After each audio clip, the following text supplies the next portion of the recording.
La presqu'île de Crozon est un site de référence en Europe occidentale pour sa géologie. Quand on regarde son littoral, c'est un littoral très découpé, constitué de falaises rocheuses.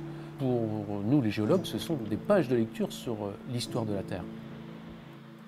La particularité de la presqu'île de Crozon, c'est de présenter des roches dites sédimentaires. Donc il faut ici, en presqu'île, oublier le granit, qui est très connu en Bretagne. Et ce sont en fait ces roches sédimentaires d'anciens dépôts de sable et de vase qui se sont consolidés au cours du temps. Il faut bien comprendre que tout ce que l'on peut observer aujourd'hui en surface, dans les paysages, ce sont des éléments qui ont été initialement structurés dans le sous-sol en profondeur. Ce que l'on va constater, en fait, ce sont des couches de roches qui sont redressées, alors qu'au départ, elles étaient en position horizontale.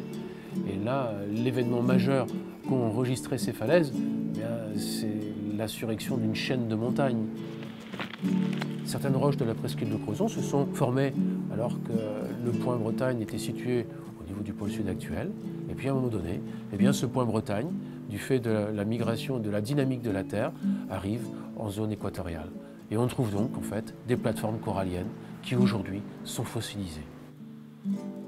On va trouver plein d'espèces de fossiles qui résument une faune marine qui peuplait ces milieux marins il y a plusieurs centaines de millions d'années. Ce sont par exemple des graptolites, des animaux qui vivaient en colonie et en mode de vie pélagique, c'est-à-dire en suspension dans l'eau, et qui servent à dater les roches. On va trouver les lointains ancêtres des crustacés qu'on appelle les trilobites. On trouvera une abondance de coquilles fossilisées, donc des mollusques bivalves, et puis on trouvera aussi les ancêtres des calamars par exemple.